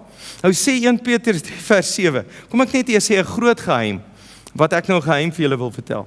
'n man soek net erkenning. 'n man sal onder hierdie groot boom hier buite bly met 1 paar skoene, dit moet net redbacks wees, met 'n kort broek en 'n hemp. Hy sal daar bly, solank sy vrou hom erken as man. Maar mans, 'n vrou soek sekuriteit. Sy wil weet, waar's my kinders, is daar petrol in die kar, het ons 'n dak oor die huis, gaan my man, waar's my man, is hy gedrink, is hy agter ander vrouens aan, kyk hy na my, hoe praat hy met my, het hy my lief, dis sekuriteit. Sy soek sekuriteit, dis wat sy soek, so gee vir haar sekuriteit. Die oomblik as jy haar sekuriteit gee, dan gaan sy meer, ek like jou, ek wil by hierdie kaptein wees. Die beste kaptein, as jy die beste rugby kaptein is, almal wil saam met jou speel, almal wil by jou wees, jou vrou wil by jou wees, omdat jy sekuriteit vir haar gee. Nou sê 1 Petrus 3 vers 7, mans, julle moet verstandig met julle vrouens saamleef. Maar hoekom? Want die vrou het klaar verstand, die man het nog nie lekker verstand nie. Saamleef, bewys eer aan hulle as die swakker geslag, wat saam met julle deel in die lewe as genadegawe. Dan sal julle kan bid, sonder dat iets julle verhinder. So, jy kan nie jou vrou soos 'n hond behandel, en nou wil jy bid nie. En wat ek besef het, my vrou is eintlik my suster in die Here. Onthou, haar pa is ook my pa, haar pa is God. My kinders is my suster in die Here. So nou kan dink ek en my vrou net sê en maak wat ek wil. Nou gaan ek voor die Here staan en sê die Here, hoe kan jy sê, jy het my lief, maar die suster wat hier langs jou is, het jy nie lief nie? Hoe werk dit nou? Dan sê hy, sort eers daai fight uit. Gaan slaap eers in vrede, dan antwoord ek jou gebed. Weet wat sê Warren Buffett, die tweede rykste in die wêreld? Hy sê, jou sukses word bepaal deur jou huwelik.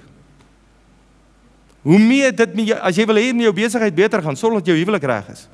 Dan gaan met jou huwelik, met jou besigheid beter. Weet, vrouens, as jy beter by jou werk wil doen, sorg dat jou huwelik reg is. Dan gaan dit beter by jou werk gaan. Mans kan nog partykeer koud wees en by die werk wees en geen issues hê nie, maar vrou kry dit nie reg nie. Sy bring daai issues werk toe. En dit raak haar werk. So werk in jou huwelik, sorg dat dit reg is. Kom ons praat oor geld. Ek praat met jong mense oor geld. Weet julle, ek's nou eendag by 'n statistiek. En ek dink hulle is reg. 80% van mense wat skei is as gevolg van geld. 80%. Meer as 80%. Ek kon dit nie glo nie. Maar dit is so, want hy vat die geld en hy spandeer dit op 'n ander vrou. Hy vat die geld en gaan koop drank. Hy vat die geld en gaan doen ander goed. Nou dink ek, as jy nou 'n werk het, altyd het werke.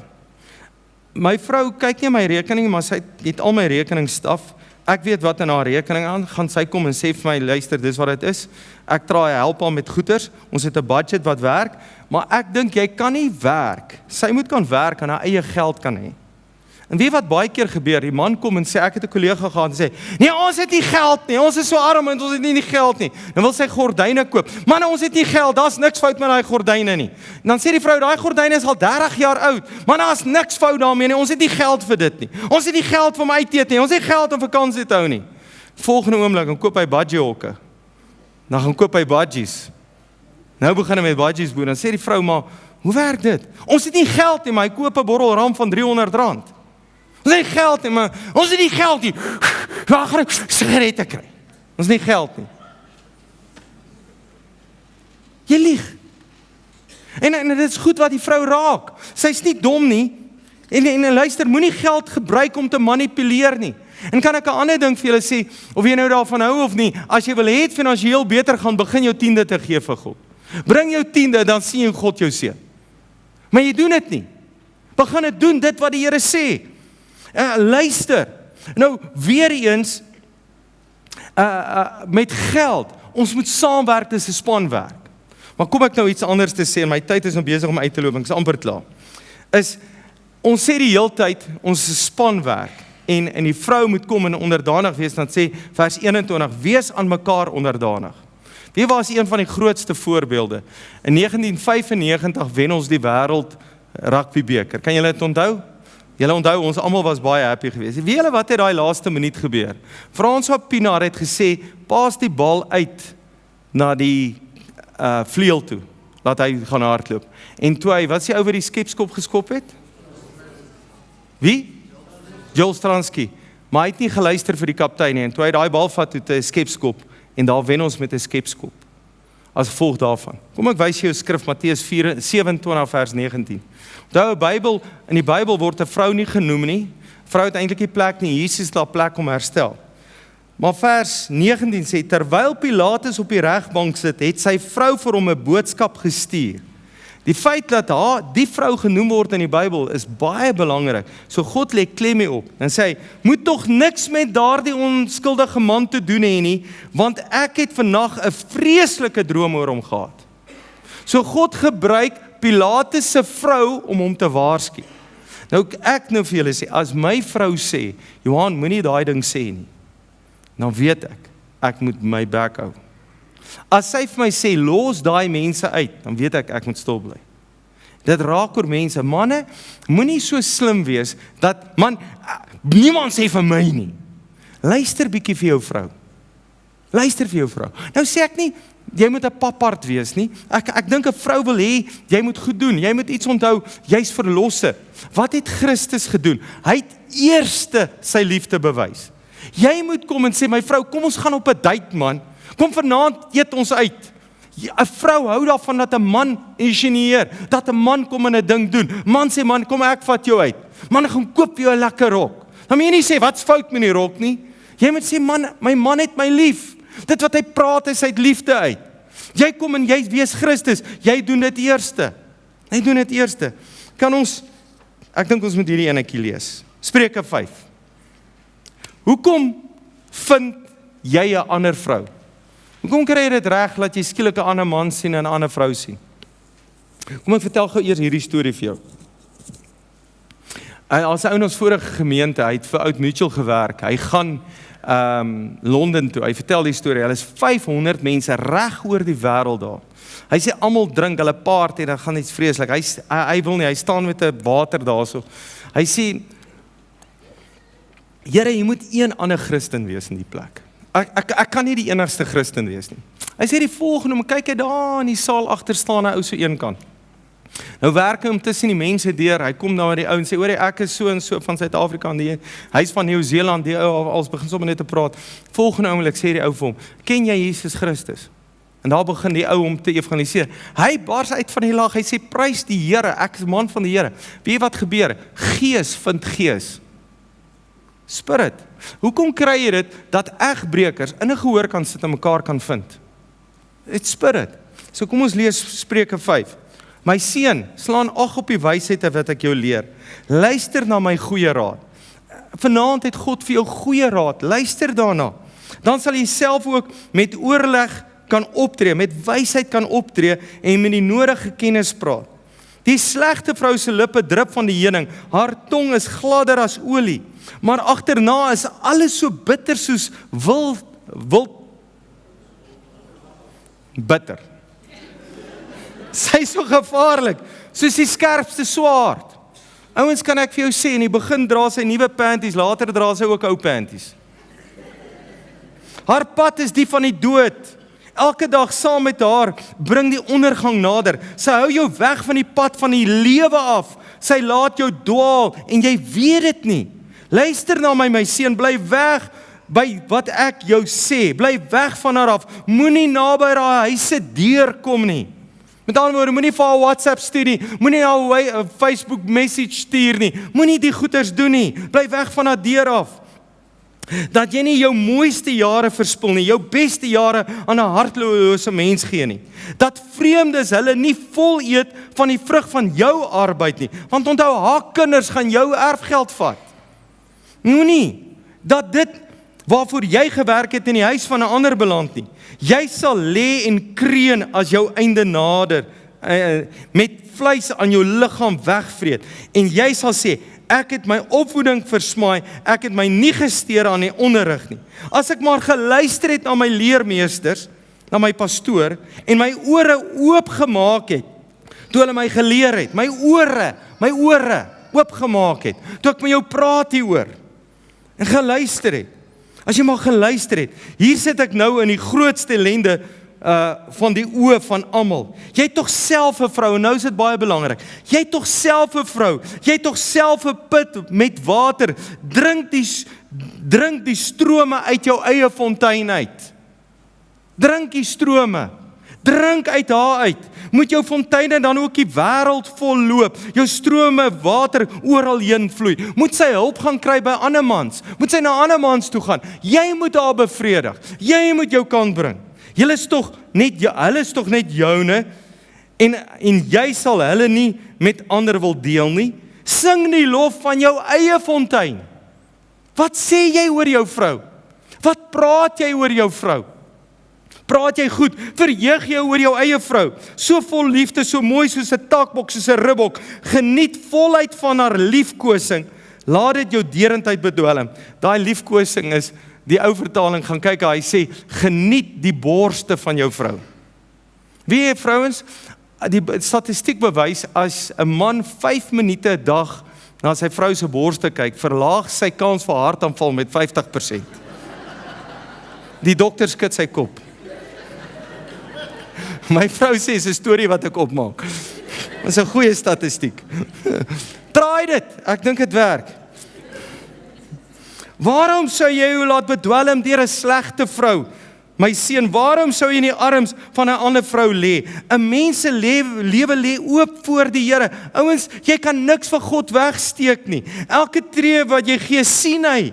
Die oortreding van jou goddeloosheid agterhaal jou.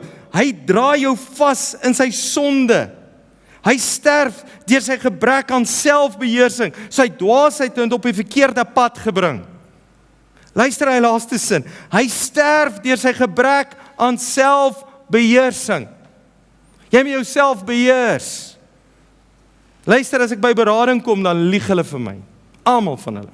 Maar jy vertel net jou storie, jou kant. Nou is my vraag, hoekom? Kom ek vra so, kom ek sê so. Ek dink daar's 2 redes hoekom 'n ander vrou van jou wegbly. En hierdie het ek by 'n ou pastoor geleer. Daar's 2 redes. Nommer 1, die vrouens hoor hoe jy oor jou vrou praat. Wat hoor die gemeente? Die gemeente hoor, dit is my nooi. Ek sing 'n liedjie. My nooi so mooi, ek wil haar soen. Ek praat goed, jy hoor nooit nie. Ek dink my vrou is die beste vrou van almal hierso. Dis wat ek dink. Wat praat jy van jou vrou? Wat praat jy daar om die braaivleisvuur? Wat sê jy om die braaivleisvuur? Ander vrouens hoor dit, so hulle hoor, ek het 'n kansie, want hy is kwaai vir sy vrou. Plus, nou kom 'n ander vrou, en dan sy nou vriendelik met jou. Hey, jy lyk hom nice vandag. Ja nee, nou voel jy sommer beter.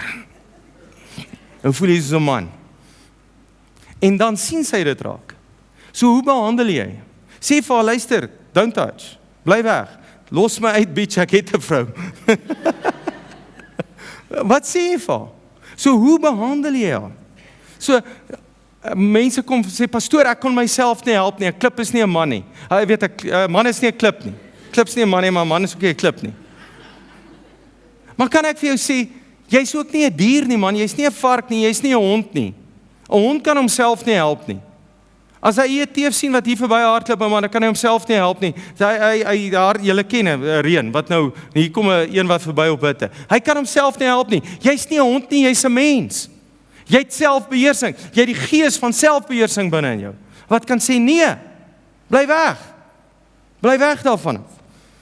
Die laaste een, kom ons praat tweede laaste een, vergewe. En dan praat Jesus en hy leer ons, jy moet geloof in God hê. En jy moet, dit wat jy sê, As jy vir hierdie berg sê, lig jou op en val in die see, nie in jou hart twyfel nie, maar glo wat jy sê sal gebeur. As jy bid, Here gee vir my reën, Here help my by my werk, Here voorsien vir my. En dan sê hy, en wanneer jy staan om te bid en jy het iets teen iemand, vergewe hom, dan sê julle Vader wat in die hemel is, ook julle oortredinge vergewe. Ek weet nie van jou nie, maar ek dink my vrou moes my al vergewe het. Is dit nie so nie?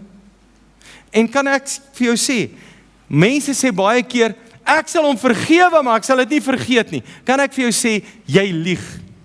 Dis 'n leuen uit die put van die hel uit. As jy werklik vergewe het, dan begin jy te vergeet.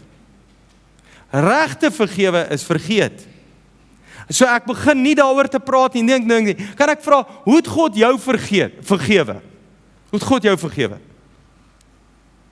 Ek vra, hoe het God jou vergewe? Onverwaarlik, jy het nie eens om verskoning gaan vra nie. Toe hang hy aan die kruis, toe vergewe hy jou. Jy het niks gedoen nie, toe vergewe jou. En toe vat hy jou sonde, werp dit in die diepte van die see, sê ek dink nooit weer aan nie. Dis jou vrou, jy het gekies. Nou kan ek sê, as jy nog nie getroud is nie, moenie verkeerd kies nie.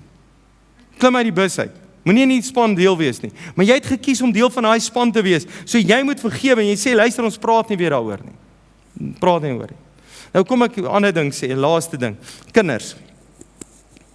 Ek dink kinders is 'n moeilike ding. En kinders, wanneer kinders baie moeilik raak, is wanneer dit 'n saamgestelde kind is. My kind, jou kind, ons kind. Raak dit moeilik. En daar moet jy baie vergadering hou. Dis geweldig belangrik. Maar kom ons lees Efesiërs 6. Kinders, julle moet julle ouers gehoorsaam wees. Let op, hy sê nie julle moet aan julle ouers onderdanig wees nie. Want onthou, my kind klim nie saam met my in die bed nie. Ek is nie getroud met my kind nie. Onderdanig wees, gehoorsaam wees, want dit is reg. Eer jou vader en jou moeder, dis die eerste gebod met 'n belofte, sodat dit met jou goed mag gaan en jy lank mag leef op die aarde. En kan ek vir jou sê, hoeveel keer sê paas, moenie skei nie. Nou pa sê, moenie hierdie ding doen nie. Jy doen 'n verkeerde ding, dan luister daai kind nie. En dan doen hulle 'n verkeerde ding en dan het hulle moeilikheid op hierdie aarde. Dan sê hy, en vaders, moenie met julle kinders vertore nie. Voed hulle op in tug en vermaaning van die Here. Leer jou kind. Nou wat is die belangrikste ding wat jou kind moet leer? Leer jou kind om die stem van die Here te ken. Jy moet hom leer. Hy moet luister vir hierdie gevoel in sy hart. Jy moet hom leer wanneer God praat. Ek het vandag vir ouers gesê, jy kan vir 'n kind 'n hele speelwinkel gee. Dis nie bederf nie. Weet wat is bederf? Wanneer jou ja nie ja en jou nee nie nee is nie. Dis bederf. Jou kinders moet weet, en pa en ma, jy moet dieselfde storie praat. Ons kan nie verskillende stories praat nie. Ek en my vrou het nooit baklei vir die eerste 4 jaar, ons het 'n fight gehad, sê maar, dink ek, kan nie eens onthou nie. Ek was heel moontlik verkeerd, maar totdat Amy gebore is. Want my idee van kind grootmaak is, man, sit die kind daar in die sitkamer, sit op, ek wil gaan vry. Maar sy idee is, nee, hierdie kind moet by ons in die bed lê. Ek kan nie my arme kind in die sitkamer gaan sit nie. Nou het ons 'n fight daaroor. So, jy moet dit hanteer. En jy moet kom en sê, ek moet hierdie kind hanteer. Ons is ouers. Jy het gekies om my kind te hê. Nou, kind is belangrik. Nou kom ouens by my, dan sê hulle vir my, pastoor, my kind is so belangrik vir my. Dan sê ek, maar hoekom skei jy hulle ma? Nee, maar ek kan nie meer met haar saamleef nie. Sê maar, as jou kind dan vir jou so belangrik is, beteken dit ek moet met haar getroud wees, net vir die kinders? Sê, ja, nee, jy is reg. Maar jy moet na die kinders kyk. Jy moet goeders doen, omdat jou kinders dit wil hê. Jy kom, sê die kinders, en luister, ek wil niemand veroordeel, asseblief. Jy het weer 'n kans, doen dit nou reg. Maar jou kinders, werk met jou kinders reg, pa en ma, en onthou kinders, kom ek jou ander ding sê, kinders is groot manipuleerders. Hulle weet hoe om te manipuleer, en jy moet wakker wees daarvoor. Toe Lindy klein was, ry ons in die kar, nou wil sy dit en, nou sê ek nee, ek kan nie onthou wat nie, naderhand, sê ek vir, ek dink ons moet dokter toe gaan. Hoi papa, hoekom? Is jy siek? Ek sê nee, ek dink daar's fout met jou ore. Nee, sy sê, nou is niks fout, maar ek sê, maar wat het ek nou gesê? Want ek het iets gesê en jy luister nie vir my nie. Wat is die storie? Ouers, kom ek vertel jou hierdie ding. As jou kind vir 30 dae na jou gaan luister sonder memoreer, sonder iets verkeerd sê, sonder 'n lang gesig. As jy sê, was jy skorrel, was jy skorrel, gaan leer hy. Wat jy ook al vir hom sê, as hy vir 30 dae 100% van jou gaan luister, na 30 dae kan hy vir jou kom vra net wat hy wil en jy sal dit vir hom gee. My kind het dit getoets, dis die waarheid. Die dag toe ek vir my pa luister, toe verander my lewe. Ons is 4 broers. En ek het die Here het daar 'n ding gebeur wat ek net so terugslaan. Die Here het my net luister vir jou pa. En die oomblik toe ek vir my pa luister, toe begin my lewe te verander. En toe ek nou groot is, dan sê my pa, plant die boom daar, en dan sê ek, pa, ek wil nie die boom daar, ek wil hom daar hê. Maar weet dan, ek begin my eie huis te bring, maar toe ek in die huis was, ek het geluister. En pa, ma, leer jou kinders om vir jou te luister. Sê, luister seun, kom ons sit hierso. Behandel jou kind soos 'n groot mens. Kom ons stel 'n kontrak op. Jy wil daai nuwe pop hê. So, hoeveel karwasse? 10 karwasse. Ons teken 'n kontrak. Karwas. Ek voel in my hart om iets te vertel. Jy moet vir jou kind ook kan sê ek is jammer. Neem vir jou kind kan sê ek is jammer. Lindy sê ek moet die storie vertel. Kan ek maar vertel? Sy weet. Ons is eendag daar by Stormsrivier. Kan ons nog 10 minute praat? Is julle reg vir 10 minute? Stormsrivier. Ons ry hier af met fietsse. Dis Kyla en Amy se skuld, want hulle ry stadig. Nou is ek in die middel en daar ry Lindy en sy sê vir my, pa, kan ek vooruit ry? Ek dink sy ry net op by die eerste draai. Nou wag ek vir daai 2 slakke. Nou kom hulle stadig aan. Nou ry ons saam. Hier's my kind weg. O, Jesus, broer. Ek begin ry, hoe verder ek ry, hoe kwaader, sy bid, ek huil, ons uit alles, 'n hengse ding. Hier kom ons aan die ander kant, daar 15 kilos, hier kom sy, ek het julle geweet,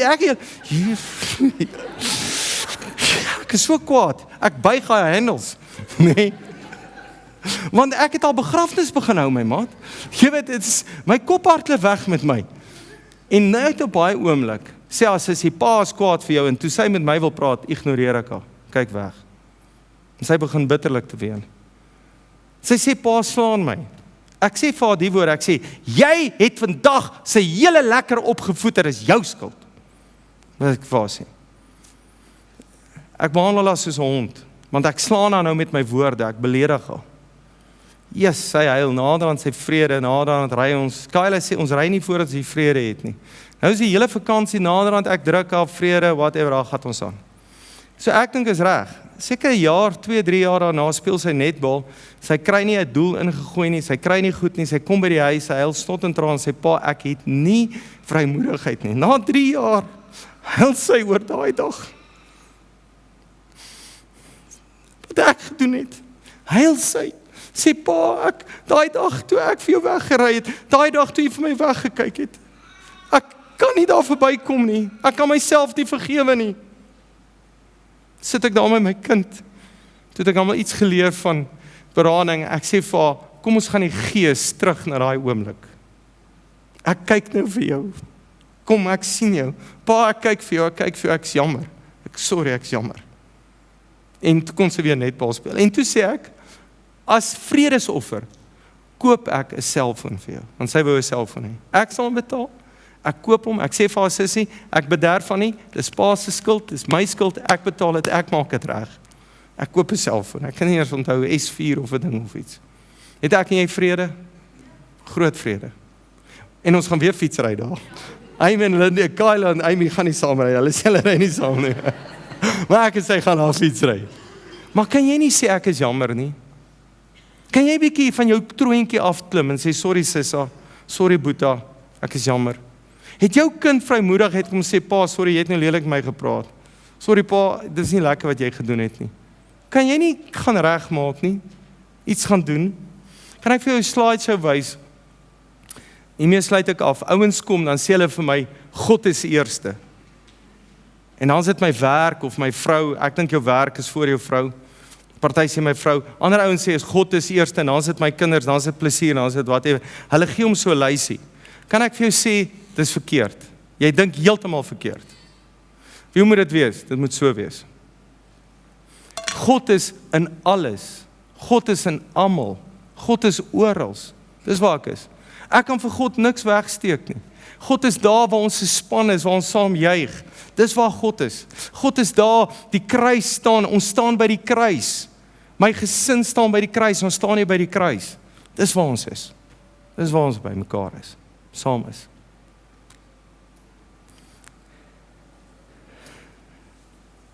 Kom sluit ons so, net daar waar jy is.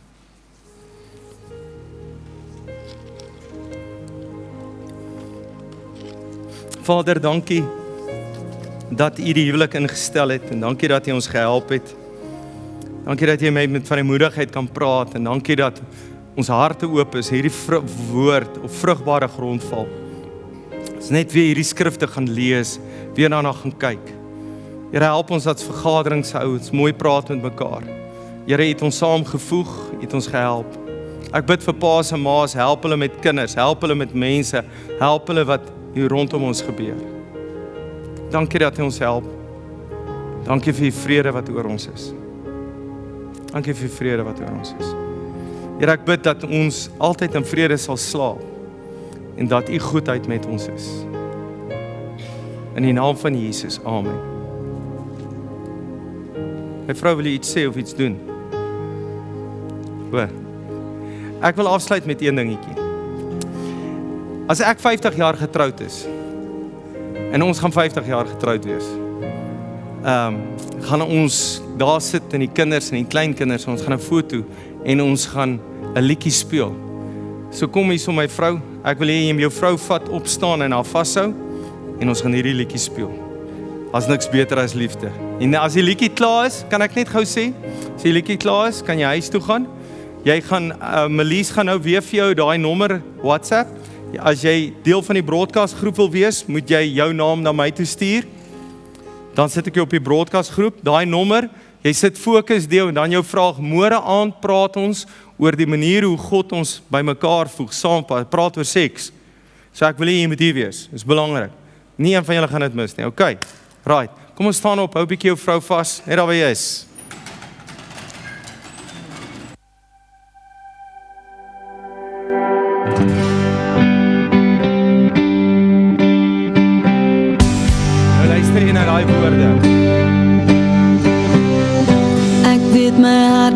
Vol, maar ek laat jou hierin. Ek weet ek moet weghol, maar ek sien 'n begin. Dit alles met jou, ek verloor alles in.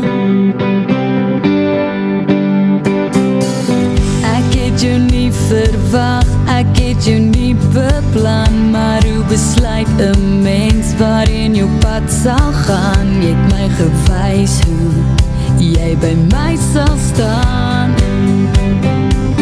Want daar's niks beter as liefde nie. Daar's niks beter as jou. Kom, weet so bietjie met haar, kom.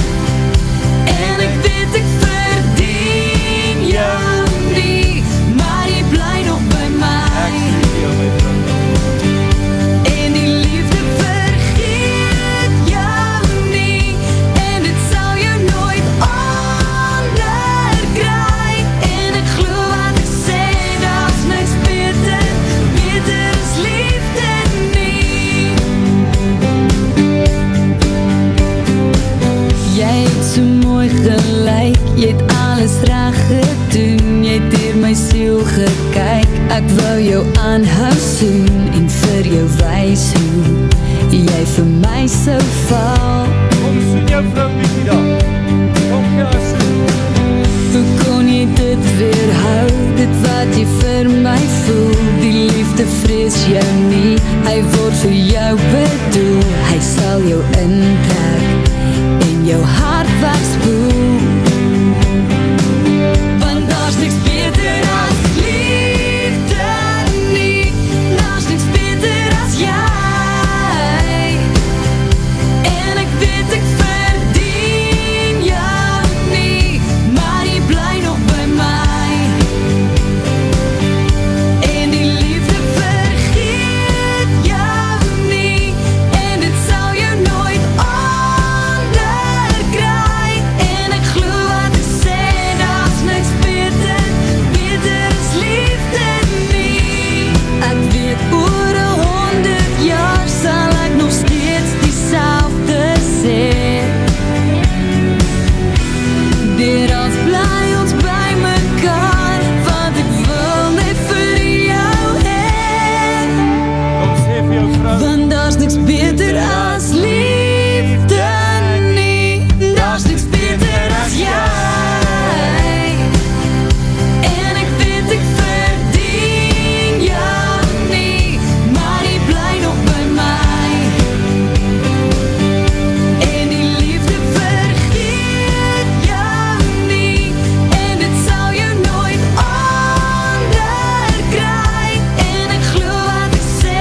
nou mag jy huis toe gaan. Ons gaan vir jou nog een liedjie speel terwyl jy huis toe gaan, is nog net so goed. Sien jou môre aand, jy's 'n great blessing.